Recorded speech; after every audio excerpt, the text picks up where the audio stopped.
Diz assim a palavra do Senhor: Salmo de Davi, quando fugia de Absalão, seu filho. Senhor, como tem crescido o número dos meus adversários.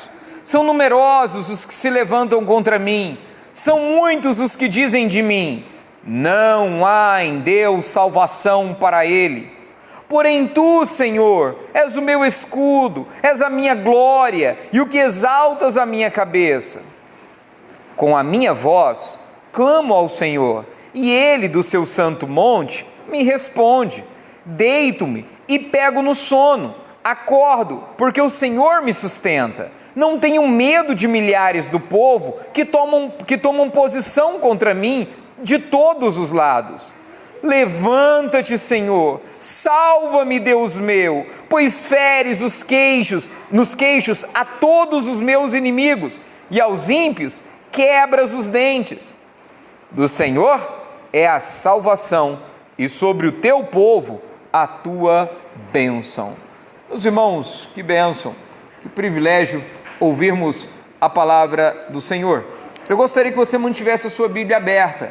Embora o texto foi ali projetado, é importante que você mantenha a sua Bíblia aberta para conferir se aquilo que está sendo ensinado está de acordo com o que está escrito.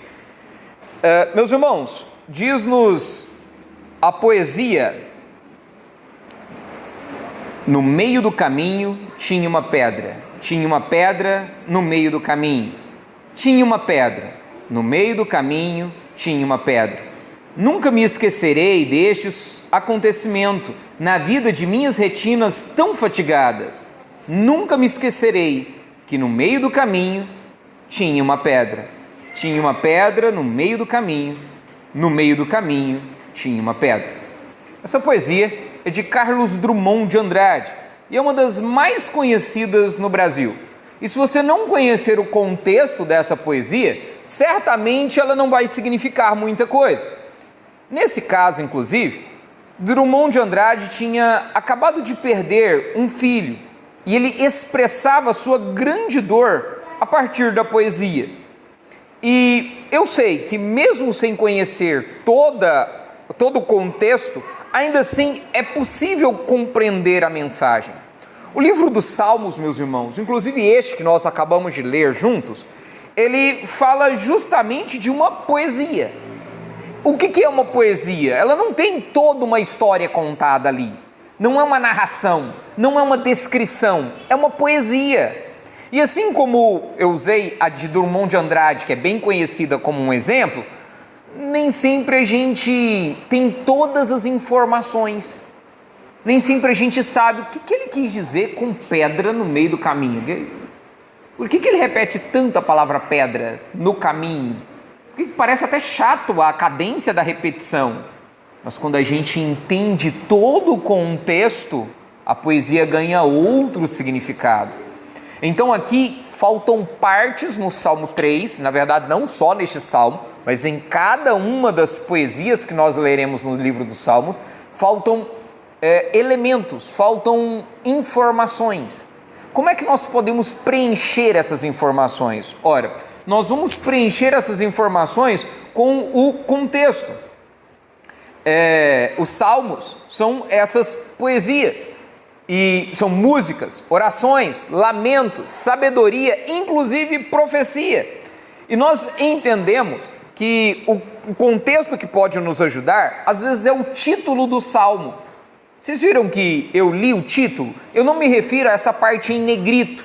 Eu me refiro a essa parte com a letra mais fininha, um pouco inclinada, um pouco antes do número 3, que a maioria das Bíblias possuem. Esse título foi escrito pelo autor, por aquele que estava organizando o livro dos Salmos. Então ele escreve para nos ajudar na interpretação do Salmo. E ele também é palavra de Deus, ele também tem instrução para nós. Só para usarmos como uma informação, se vocês lembrarem, lá no último versículo do Salmo anterior, ele fala para beijar o filho. E ele escreve filho com letra maiúscula, como que dando um destaque. Aqui, nesse título, ele fala assim: Salmo de Davi, quando fugia de Absalão, seu filho. Agora, para mostrar um filho rebelde, um filho mau. Observa isso, ele está contando, embora seja uma poesia, o livro dos Salmos funciona como um fio, ele tem um fio que conecta todos os salmos. Tem não vou dizer uma narrativa, mas uma história que conta a respeito de nós. O livro dos Salmos não é só um livro que fala para nós, ele também fala por nós. Ele expressa o que sentimos. Então, para entendermos os Salmos, nós precisamos do contexto, tanto anterior quanto o Salmo posterior. Nos ajuda. Lembram que a gente leu o Salmo 1 olhando para o Salmo 2? Lemos o Salmo 2 olhando para o Salmo 1? Isso também funciona com cada um deles. Assim nós vamos lendo, mas não só eles. A gente precisa também da Bíblia inteira. Aqui, por exemplo, esse Salmo foi composto num momento muito difícil. Que momento foi esse? Neste caso, ele dá a instrução, ele nos conta quando este texto foi escrito. É importante lembrar aos irmãos que o livro dos Salmos é o livro que mais demorou para ser escrito. Ele demorou mais de 1000 anos para ser escrito, tá? Ele desde Moisés até 500 anos antes de Cristo. Foi esse o período para escrever todo este livro. Então, um período muito longo, muito extenso. E alguém compilou todos esses livros, essas poesias, essas orações, esses lamentos, e colocou em um só livro. Só que ele separou em 5 livros. Se você observar, voltar um pouquinho, é bem provável que na sua Bíblia tenha um pouco antes do Salmo 1, escrito assim, livro 1, Salmos de 1 a 41. E se você for lá no Salmo 42, um pouco antes, você vai ver também a separação de cada um deles, que é para mostrar que cada um desses livros foram compostos com um objetivo. Eles têm um tom. Qual é o tom do primeiro salmo? É contar a história de Davi, alguns episódios da vida dele. Inclusive, a grande maioria dos salmos, do primeiro salmo, do primeiro livro dos salmos, do 1 ao 41, foi escrito pelo próprio rei Davi. E aqui nós temos algumas instruções. Por exemplo, nós podemos ver que este salmo ele vem escrito após um homem bendito, após o rei dos reis. Precisamos ter isso em nossa mente. Então, qual é o assunto do Salmo 3? Além de sabermos que ele foi escrito na época em que Davi fugia de Absalão, seu filho, também lembramos dos salmos anteriores, que descrevem um homem bendito, que descrevem o rei dos reis. E também precisamos nos lembrar que este salmo aqui, ele é um par com o Salmo 4.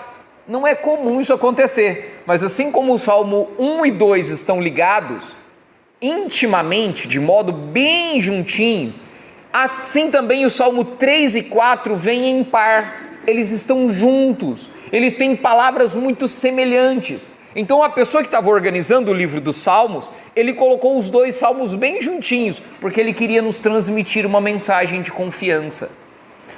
Tem mais ainda. Os próximos salmos, que são do Salmo 5 até o 7, ele vai falar da proteção misericordiosa de Deus. Ele vai dizer por que Deus nos protege. Ele vai dizer que Deus nos protege por causa da sua misericórdia. Observa isso. Então o livro dos Salmos, ele tem um contexto para a gente ler, assim como uma poesia, que não tem todas as informações, mas dentro do contexto, ajuda a gente a interpretar a mensagem daquele salmo. Assim, eu gostaria de, juntamente com os irmãos, à luz do Salmo de número 3, entender que você deve clamar por causa dos seus problemas. Sim, você tem que clamar por causa dos seus problemas. Davi faz isso. Ele clama a Deus por causa dos seus muitos adversários. Acompanhe a leitura do verso 1. Ele diz: Senhor, como tem crescido o número dos meus adversários. São numerosos os que se levantam contra mim. No verso 2 ele ainda diz, são muitos. Lá no verso 7 ele ainda repete, no verso 6 ele ainda repete, não tenho medo de milhares do povo que tomam posição contra mim de todos os lados. Ou seja, são milhares, são muitos os adversários de Davi. São muitas as pessoas que estão procurando ir contra Davi. é importante destacar que esses inimigos, assim como em todo o livro do Salmo, não são apenas inimigos pessoais. Deixa eu explicar isso aqui. Não estou falando de uma pessoa que não gosta de você. Não é desse que eu estou falando. Davi não estava falando de pessoas que não iam com a cara dele. Pessoas que viravam a cara quando Davi estava por perto porque achava ele chato. Não gostava do governo dele, falava, não vou com a cara dele não. Não estou falando desse. Os inimigos de Davi aqui são os inimigos de Deus. Davi, ele é ungido de Deus. Lembram o que significa ungido? Ungido é Messias, é Cristo. Ele é o Cristo de Deus, ele é o Messias de Deus. Ele representa Jesus Cristo, nosso Senhor. Então Davi aqui está falando dos adversários do povo de Deus, dos adversários do próprio Deus. Lembram de Paulo? Paulo estava perseguindo a igreja, lembram disso? Lembram da história? Ele estava perseguindo a igreja, os fazendo blasfemar. Ele prendia essas pessoas, ele os proibia de evangelizar. E então Jesus, quando encontra com Paulo, o que Jesus diz? Jesus faz uma pergunta para Paulo. Ele pergunta assim, Paulo, por que você me persegue? Paulo estava perseguindo quem? A igreja. E quem Jesus diz que Paulo estava perseguindo? A ele próprio. Então aqui, quando se persegue a igreja do Senhor por ser igreja, quando se persegue o povo de Deus porque eles estão adorando corretamente a Deus, esses se tornam inimigos de Deus. E é contra esses, e é a respeito destes que Davi está dizendo. Lembremos, o golpe de Estado que aconteceu, aquela conspiração que ganhava adeptos cada vez mais, aquele grupo que se juntou ao filho de Davi para ir contra ele, só aumentava. Mas não estavam indo contra a pessoa de Davi, estavam indo contra o escolhido de Deus. Assim, nós entendemos, meus irmãos, nesse sentido, que estes, inclusive, anunciavam, não há em Deus salvação para ele. Essa é uma frase muito forte, muito forte.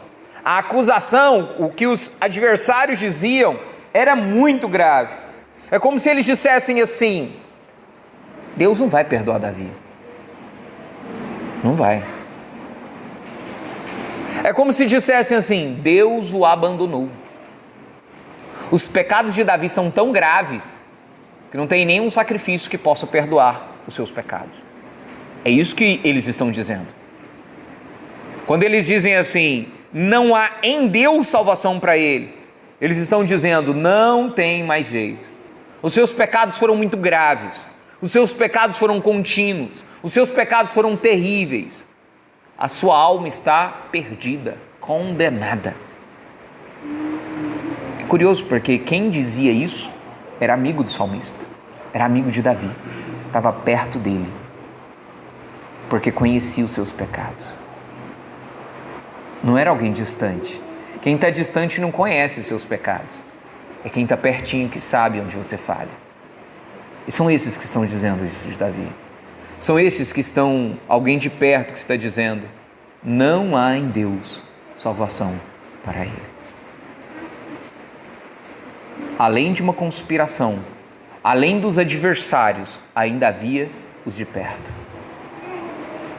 Existe traição de um adversário? Não, meus irmãos, não existe traição do adversário. O seu adversário nunca vai te trair. Nunca. Quem te trai são seus amigos, são seus próximos. Esses são traidores. A traição só é possível se é alguém que está ao seu lado.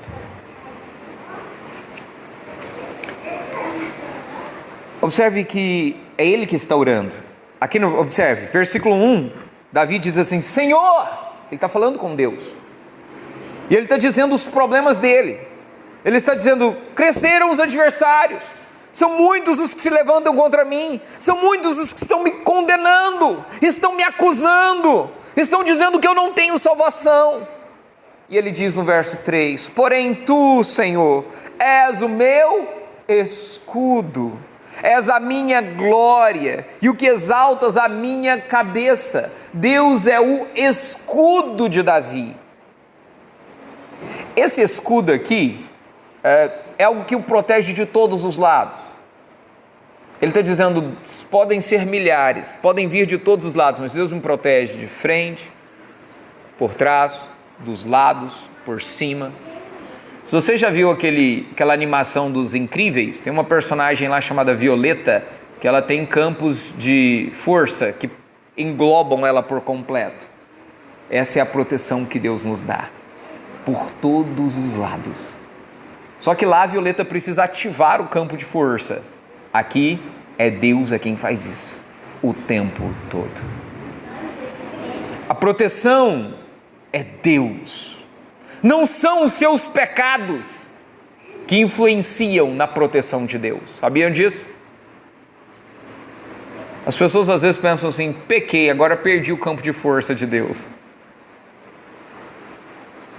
O que te protege não depende do que você faz, não são suas obras. Não importam quantos pecados foram cometidos, não importa quanto tempo foram cometidos, não importa. Se Jesus pagou um preço pelos seus pecados na cruz, todos estes pecados foram lançados nas profundezas do mar. Assim Deus protege você, assim Deus é um escudo ao redor de você. Isso não é licença para pecar. Aqui Deus não está dizendo, e por isso você pode pecar à vontade, que eu sempre vou te proteger. Ele te protege da condenação eterna. Mas se preciso for, Ele vai te disciplinar. Toda essa situação que Davi estava enfrentando era uma disciplina de Deus. Inclusive, nós disciplinamos a quem nós amamos. Deus amava Davi, estava cuidando dele. Deus o protegia mesmo em meio às aflições. Meus irmãos, eu quero perguntar a vocês, quão graves são os seus pecados? Volte os seus olhos para o verso 2 novamente. A acusação que é feita. Sabe o que é triste, meus irmãos? Alguns de vocês fazem o mesmo. Você mesmo diz isso sobre você. Às vezes você vai dizer assim, eu acho que Deus vai me perdoar, mas não tem mais salvação para mim, de novo eu pequei, de novo eu falhei, outra vez, agora o meu pecado parece que foi mais grave, eu sabia que não podia pecar e ainda assim pequei, abri a minha boca quando não devia abrir, pensei de forma indevida, agi de forma incorreta, pecaminosa. Novamente os meus olhos viram que não deveria ver. Novamente percorri caminhos tortuosos. Meus irmãos, quão graves são os seus pecados? Eu quero te dizer que a cruz de Cristo ainda é maior. Não há um pecado que Cristo não consiga perdoar na sua cruz. Nenhum dos seus pecados é grande demais para que Ele não perdoe. Então abandone imediatamente o seu pecado e volte-se para Deus. Confie no perdão da cruz. Confie que a obra de Jesus é maior que o seu pecado. E por isso recomece agora mesmo. Volte-se imediatamente para Ele. Confesse os seus pecados. Meus irmãos, Deus não está de mal de você. Não tenha vergonha quando confessar os seus pecados. É assim que João escreve à sua igreja: filhinhos, não pequeis, mas se pecar, temos um advogado junto ao Pai, Jesus Cristo justo. Vá aos pés da cruz, confesse seus pecados. Pastor, mas são grandes demais os meus pecados, são imensos. E eu quero repetir isso para você. A cruz de Cristo é ainda maior. Mas às vezes, lamentavelmente, o diabo vem e lança acusações contra você. Várias vezes o diabo vai dizer para você sobre o seu passado, sobre coisas erradas que você fez. Então lembre o diabo do futuro dele. Eu quero dizer a você que cometeu pecados graves. Jesus Cristo, nosso Senhor, perdoou os seus pecados, todos eles. Cada vez que você olhar para o seu pecado, olhe 10 vezes para a cruz de Cristo. Eu não estou dizendo que você não tem que se lembrar dos seus pecados, mas cada vez que lembrar-se deles, olhe 10 vezes para a cruz. Veja o grande amor de Deus por você. Embora não seja o assunto deste salmo, algo importante aqui para lembrarmos. Lamentavelmente, assim como os amigos de Davi fizeram e o traíram, o acusando daquilo que ele já tinha sido perdoado, eu quero dizer a você, não jogue na cara de uma pessoa, de um cristão, de um irmão seu, pecados já perdoados por Cristo. E não é incomum que você faça isso, né? Que você diga assim, lá vai você de novo fazer a mesma coisa. Aí ó, tá vendo? De novo. Toda vez você faz a mesma coisa. Sempre assim, é sempre assim. Isso destrói relacionamentos. Tire essas frases, essas expressões da sua boca. Sério, arranque elas da sua boca. Essa expressão de dizer esse generalizar, isso desmotiva qualquer uma mudança. A pessoa está tentando lutar, está lutando contra o pecado, está acertando, mas foi lá e tropeçou mais uma vez. E ao invés de animá-lo dizendo, Jesus já te perdoou, vamos recomeçar, você vai lá e fala, aí ó, sabia que não ia durar muito tempo, você estava tentando dar uma de bonzinho, mas eu sabia, ia cair de novo, ia fazer tudo errado outra vez, eu já estava até esperando. Mude seu discurso, não seja como os adversários de Davi, não seja como o diabo que é um acusador. Seja como um cristão que perdoa, que ajuda com misericórdia e graça, incentivar o outro a recomeçar. Não estou dizendo que você não tenha que corrigir aquele que falha. Não estou dizendo que você não deva chamar a atenção daquele que comete repetidamente um pecado.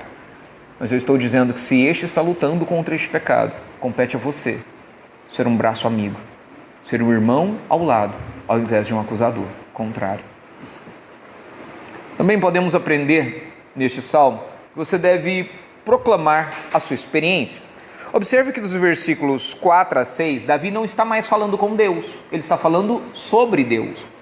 Lembra que é uma poesia? Então, Davi, nesse início de poesia, ele começou a falar com Deus. Agora ele para a sua oração para falar com vocês. Aqui ele fala com você, olha que maravilha. Davi fala diretamente com você, com o leitor. Já viram em algum filme, em alguma cena em que o personagem para o que ele está fazendo para falar com quem está assistindo o filme? É aqui isso que acontece. Ele fala com você. E olha o que ele diz. Com a minha voz eu clamo ao Senhor, e Ele do seu santo monte me responde. Ele está proclamando a sua própria experiência para com Deus. E ele fala a respeito da sua confiança, da resposta que ele tem. Qual que é a resposta que ele tem? Ele diz, olha lá, eu clamo ao Senhor e Deus do seu santo monte me responde. De onde que Deus responde? Do seu santo monte. Lá no Salmo 2, ele fala que monte que é esse. Se você voltar lá no Salmo 2, você vai verificar que lá no verso 6, ele diz assim, eu porém constituí o meu rei sobre o meu santo monte. Que santo monte que é esse? Sião. Que monte Sião é esse? Ele aparece tanto na Bíblia, né? Que monte Sião é esse? Esse monte Sião é onde foi construída a cidade de Jerusalém, onde Davi estava reinando. Então, monte Sião é onde Davi morava. Mas essa cidade, futuramente, o próximo rei depois de Davi, construiu algo muito importante nessa cidade. O que ele construiu lá? Um templo. O templo onde Deus deveria estar, onde era a habitação de Deus. E futuramente, do lado de fora do templo, do lado de fora da cidade, um homem foi crucificado, o filho de Davi, o ungido de Deus, o Messias, o Cristo, Jesus Cristo, nosso Senhor. Ele fala, ele diz assim que Deus responde de Sião, do santo monte Sião. Meus irmãos, Deus responde do Calvário. Deus responde da cruz. Quando você apresenta a sua prece a Deus, quando você clama, observe o que ele diz, ele diz, com a minha voz eu clamo ao Senhor e Ele me responde do Calvário. Ele me responde porque eu tenho perdão. Ele me responde porque ali Jesus perdoou todos os pecados dele. Consciente de que ele foi perdoado por Deus, ele sabe que Deus lhe perdoa. E é por isso que você pode confiar plenamente em Deus. Plenamente nisso. Tanto que ele diz, deito-me e pego no sono, acordo porque o Senhor me sustenta. Não tenho medo de milhares do povo que tomam posição contra mim de todos os lados. Davi confia, você pode confiar plenamente. Como que Davi descreve essa confiança? Dormindo.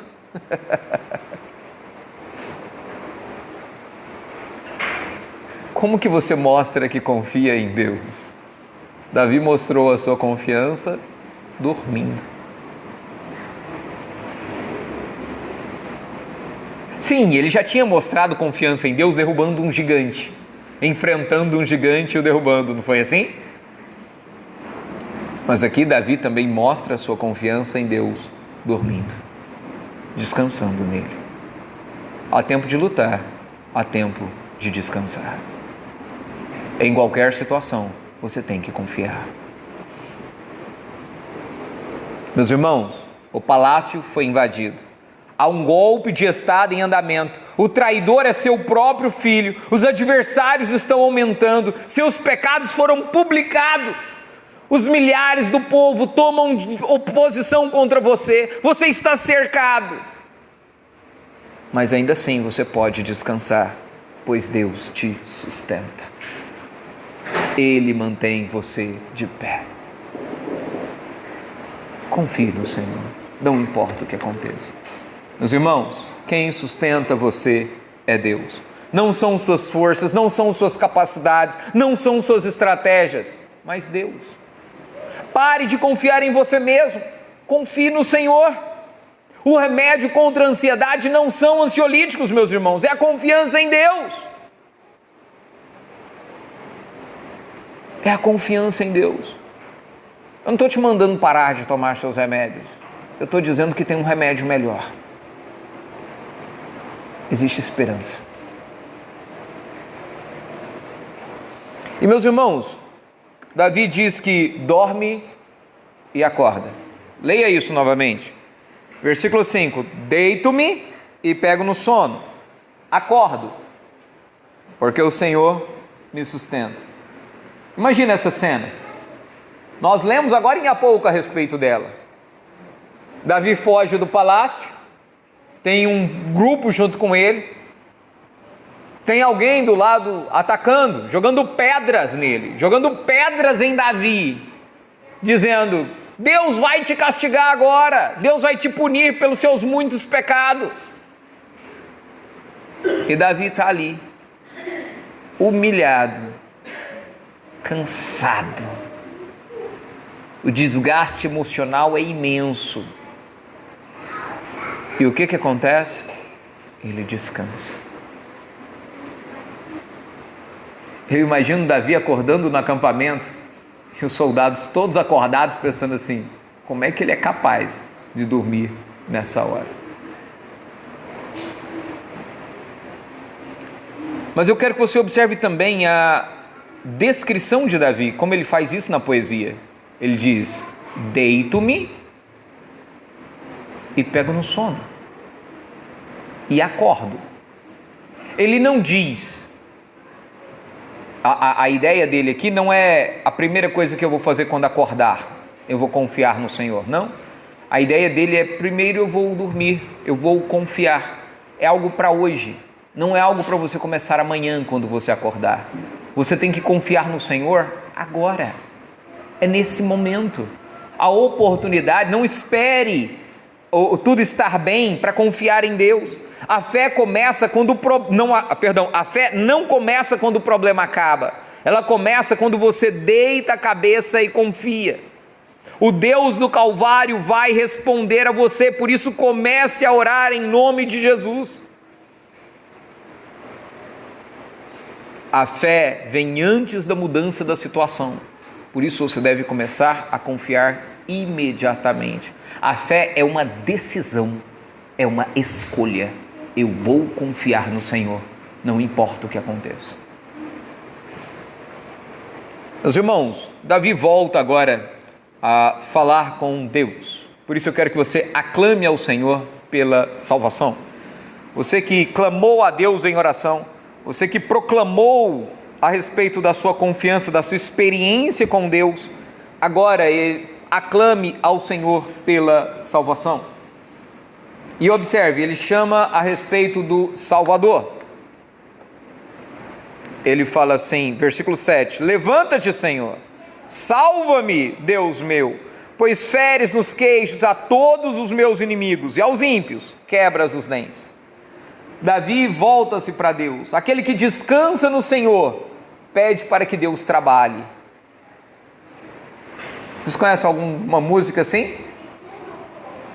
Em que Deus está trabalhando e você deve descansar? Davi entendeu esse cântico, mesmo não o conhecendo. Ele sabia que precisava descansar para que Deus trabalhasse. Eu não estou dizendo que descansar, confiar, não é cruzar os braços, meus irmãos.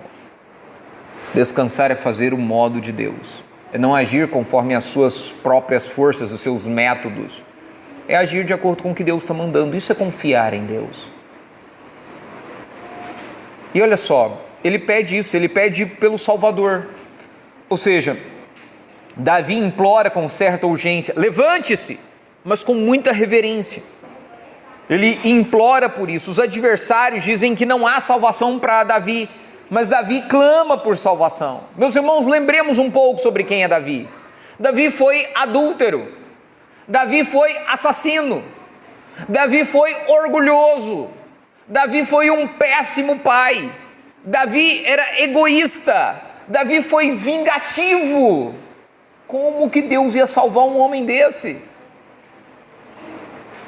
Se você olhar no seu espelho, vai ver que não tem alguém muito diferente.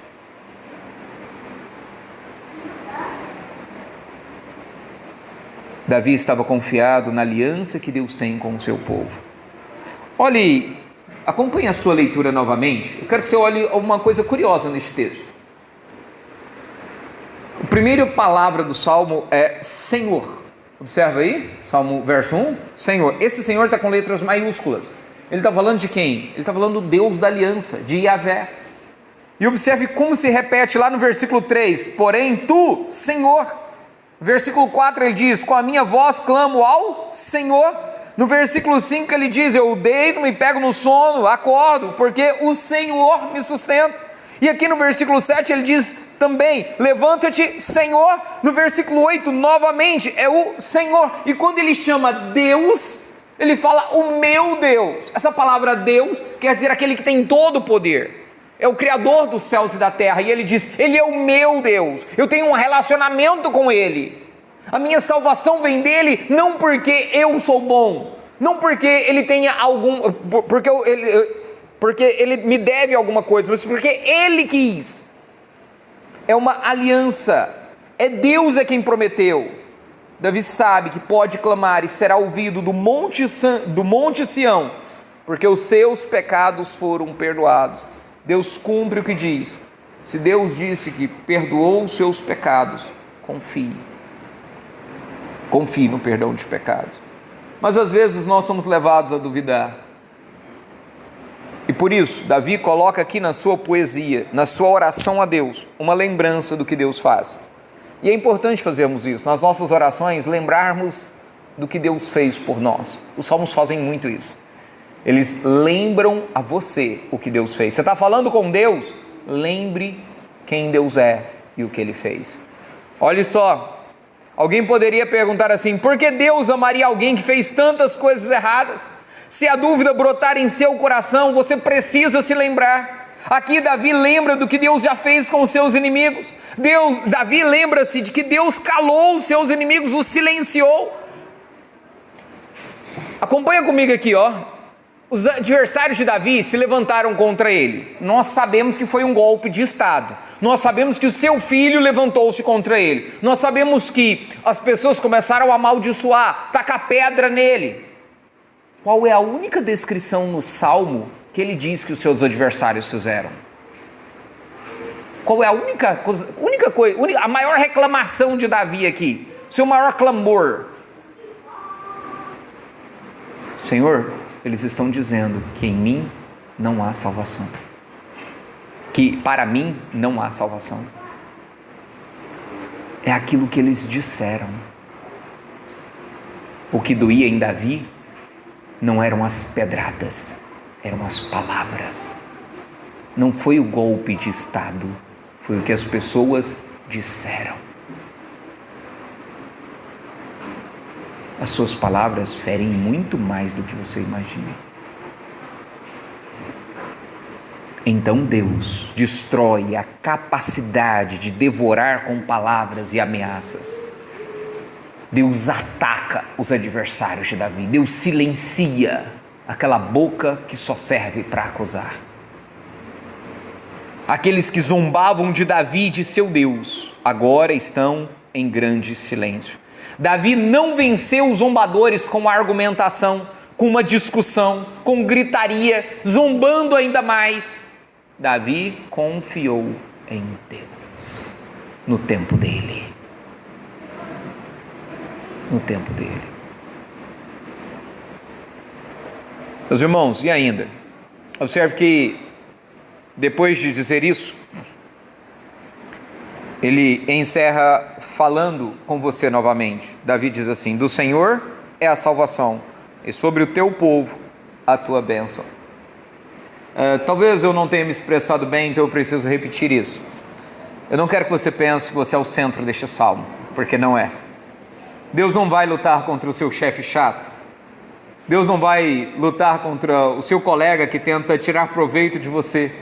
Deus não está combatendo uma pessoa que não te cumprimentou ontem. Deus não está na agenda de Deus perseguir ou destruir as pessoas que estão ao seu redor, mesmo que eles se dificultem a sua vida no dia a dia. Este salmo fala do ungido de Deus e do inimigo do povo de Deus. Este salmo dá segurança ao povo de Deus que confia nele, e se esforça em obedecê-lo por amor. Agora, eu pergunto, quem é o homem do Salmo 3? Quem é esse que foi traído e quiseram matá-lo? Quem é esse que ouviu zombaria dos homens no seu pior momento? E esses diziam: vamos ver se Deus vai salvá-lo. Quem foi cercado de todos os lados por adversários, mas mesmo assim confiou em Deus? Quem conseguiu dormir em uma tempestade? Quem vencerá todos os seus próprios inimigos com o sopro de sua boca? Quem vai silenciar a todos estes no dia do juízo? É claro, meus irmãos, este salmo fala de Jesus. Ele sofreu o que você está sofrendo. Ele tem poder para te ajudar. Jesus é o Salvador que deve ser aclamado, que deve ser anunciado. Confie naquele que sabe, porque ele não só é Deus e conhece todas as coisas, mas ele passou por algo muito mais difícil que você. E ele te ensina como confiar, e ele te abençoa, e ele te ajuda a enfrentar este momento. Confie em Jesus Cristo. Benditos os que confiam no Senhor. Não é assim que encerra o Salmo 2? Bem-aventurados todos os que nele se refugiam. O que diz aqui? O início do verso 8: do Senhor é a salvação. Quem é o seu Salvador? Pastor, estamos numa igreja, a resposta é simples, é Deus, Jesus. Você confia no seu dinheiro para resolver seus problemas? Confia na sua saúde? O que importa é ter saúde, o resto a gente se vira. Você confia na sua família? Quem é o seu Salvador? São os seus estudos, os seus amigos? Quem é o seu Salvador? É a casa arrumada? São os seus falatórios? A sua argumentação? Do Senhor é a salvação. Confie nele e não em você mesmo. Esse salmo nos ensina também a expressar a nossa dor a Deus. Olhe, o Salmo 3 é um salmo de clamor a Deus, é um salmo de confiança ao Senhor. Ele faz uma oração a Deus. Ele está te ensinando a orar. Uma oração bem conhecida que nós temos é o Mateus 6, né? Do 9 ao 13, que ensina a oração dominical, a oração do Senhor, também chamada de Pai Nosso, não é assim? Tem outras orações na Bíblia para você aprender. Está aqui uma oração para você aprender. Lembra que eu disse no início? Os salmos falam por nós. Você pode orar esse salmo. Pode. Leia, abra a Bíblia, presta atenção. Quando você estiver sofrendo, abra a Bíblia no Salmo 3 e faça essa oração. Leia essas palavras e diga para Deus. Expresse a sua dor como Davi expressou a sua. Cada uma dessas palavras, Jesus Cristo enfrentou na cruz, em seu lugar. E Ele permite que você possa orar de acordo com este salmo. Façamos isso agora mesmo.